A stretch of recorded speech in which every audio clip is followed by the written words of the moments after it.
Hello guys, welcome back to this channel. तो आज मैं एक्सप्लेन करने वाली हूँ डियर जिंदगी मूवी को। इस मूवी की शुरुआत में हमें कायरा नाम की लड़की को दिखाया जाता है। कायरा एक यंग एंड सक्सेसफुल सिनेमेटोग्राफर होती है और वो अपनी फिल्मों को खुद ही डायरेक्ट करना चाहती है। कायरा के 3 दोस्त भी होते हैं जिन लोगों के साथ वो अपनी लाइफ को काफी अच्छे से एंजॉय कर पाती है और इन्हीं लोगों के साथ वो काफी कंफर्टेबल भी फील करती है। देखा जाए तो ये सब कुछ मिला के कायरा की लाइफ ठीक ठाक ही चल रही थी, लेकिन प्रॉब्लम तब स्टार्ट होती है जब उसको पता चलता है कि रघुवेंद्र नाम के जिस लड़के को वो पसंद करती है उसने किसी और के साथ एंगेजमेंट कर ली है। रघुवेंद्र एक फिल्म प्रोड्यूसर होता है और ये दोनों एक प्रोजेक्ट पे साथ में ही काम कर रहे होते हैं कि तभी ये दोनों एक दूसरे के करीब आ जाते हैं।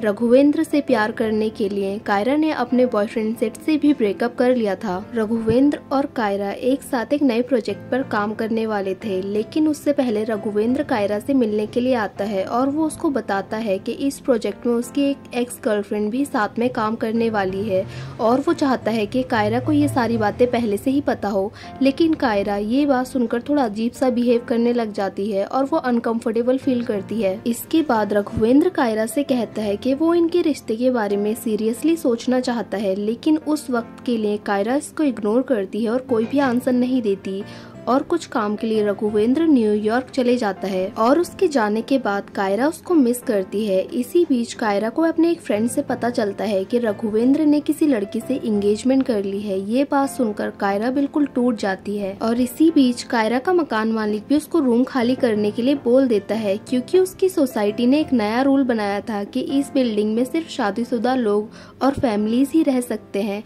इसीलिए उसको रूम खाली करना पड़ रहा था और उसके पास कोई काम भी नहीं था अभी और उसको मकान भी खाली करना पड़ रहा था। इसीलिए ना चाहते हुए भी उसको अपनी फैमिली के पास गोवा में जाना पड़ता है। कायरा की अपनी फैमिली के साथ बिल्कुल भी नहीं बनती, इसीलिए वो अपने फ्रेंड जैकी के वहाँ जाकर रहने लग जाती है। रघुवेंद्र से ब्रेकअप के बाद से कायरा पूरी रातों को सो नहीं पाती थी और वो पूरी रातें जागकर और रोते हुए बिताती थी। और एक दिन गोवा के एक होटल में मेंटल हेल्थ अवेयरनेस प्रोग्राम में कायरा साइकोलॉजिस्ट डॉक्टर जहांगीर खान को मेंटल हेल्थ के ऊपर बात करते हुए सुनती है और उसको उनकी बातें काफी अच्छी लगती है। इसके बाद कायरा डॉक्टर जहांगीर खान के पास जाती है अपनी रातों को नींद आने की प्रॉब्लम को लेकर और वो डॉक्टर को ये भी बताती है कि वो बहुत सारी गोलियां खाती है रात को नींद आने के लिए, लेकिन वो कोई असर नहीं करती। पहले तो कायरा डॉक्टर जहांगीर खान को अपनी प्रॉब्लम्स बताने से थोड़ा हिचकिचाती है, लेकिन धीरे धीरे वो डॉक्टर जहांगीर खान के साथ कंफर्टेबल फील करने लग जाती है। डॉक्टर जहांगीर खान कायरा से कहते हैं कि वो उनको जग्स बुला सकती है और इसके बाद कायरा उनको बताती है कि मेरी सबसे बड़ी प्रॉब्लम ये है कि मुझे अब रघुवेंद्र के साथ काम करना चाहिए या नहीं करना चाहिए। इतना सब कुछ हो जाने के बाद, क्योंकि ये कायरा की लाइफ की सबसे बड़ी अपॉर्चुनिटी थी, इसलिए उसको कुछ भी समझ नहीं आ रहा था। तो जग्स उससे कहते हैं कि कभी कभी हमें लगता है कि हमें किसी चीज को हासिल करने के लिए मुश्किल रास्ते पर ही चलना पड़ेगा, लेकिन ऐसा नहीं है। अगर हम मुश्किल रास्ते पर चलने के लिए तैयार नहीं है तो हमारे लिए एक सरल रास्ते पर ही चलना आसान है।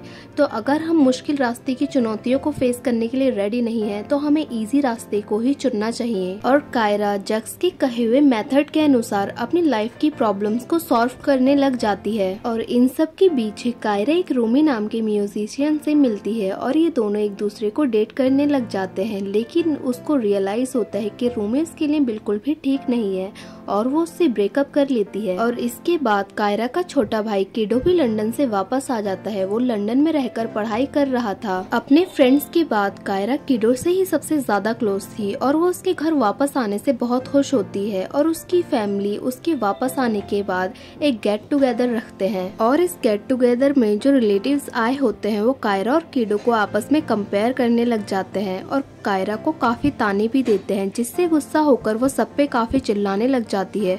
और इस बीच वो अपने मॉम डैड से ये भी कहती है कि कैसे वो लोग कायरा को उसके नानी नाना के पास छोड़कर अपने काम के लिए बाहर चले गए थे। और वो अपने मॉम डैड से ये भी कहती है कि उसके मॉम डैड को उसकी बिल्कुल भी चिंता नहीं है और ना ही वो उससे प्यार करते हैं। और इस सब के बीच कायरा उनको ये भी बता देती है कि वो एक साइकियाट्रिस्ट के पास अपना ट्रीटमेंट कराने के लिए जा रही है। फाइनली कायरा अपनी लाइफ की सबसे बड़ी ट्रेजेडी फाइनली डॉक्टर जहांगीर को बताती है और वो उनसे कहती है कि बचपन में मेरे मम्मी पापा मुझे मेरे नानी नाना के पास छोड़कर अपने बिजनेस के सिलसिले में बाहर चले गए थे और वो हमेशा अपने मॉम डैड को लेटर लिखती थी, लेकिन कभी कोई रिप्लाई नहीं आता था और उसमें वो हमेशा पूछती थी कि आप लोग कब वापस आ रहे हैं। लेकिन एक बार जब उसके मॉम डैड उससे मिलने के लिए आए तब उसके पास उनका छोटा भाई किडो भी था और ये देखकर वो काफ़ी उदास हो गई क्योंकि उसकी मॉम उसको कभी भी टाइम नहीं दे पाती थी और वो हमेशा किडो के साथ बिजी रहती थी।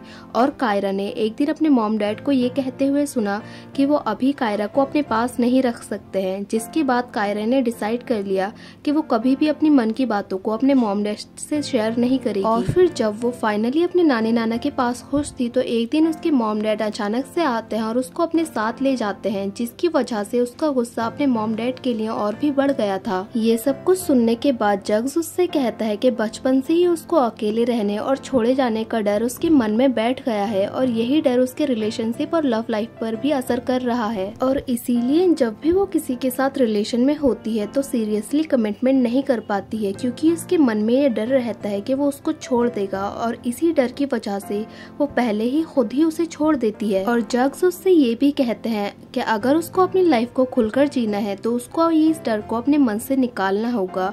और वो उससे कहते हैं कि बचपन में वो अपने पेरेंट्स से गुस्सा थी, लेकिन अब वो बड़ी हो गई है और वो एक अडल्ट के रूप में अपने पेरेंट्स को देखे तो इंसानों से गलती होती रहती है, तो उसके पेरेंट्स से भी गलती हो गई, इसीलिए उसको अपने पेरेंट्स को माफ कर देना चाहिए। और इसके बाद से ही कायरा अपने पेरेंट्स के साथ सारी प्रॉब्लम्स को सॉल्व करने की कोशिश करती है और उनके साथ खुश रहने लगती है और धीरे धीरे वो अपने लाइफ में भी खुश रहने लग जाती है। और इन सब के पीछे कायरा के पास एक शॉर्ट फिल्म बनाने का ऑफर आता है और वो ये डिसाइड करती है कि वो गोवा में रहकर ही इस शॉर्ट फिल्म पर काम करेगी। अब फाइनली कायरा का लास्ट सेशन आ जाता है और वो यहाँ पर जग्स से कहती है कि वो उनको पसंद करती है और जग्स भी उससे कहते हैं कि वो भी उसको पसंद करते हैं, लेकिन उन लोगों के बीच कोई भी रिश्ता होना पॉसिबल नहीं है।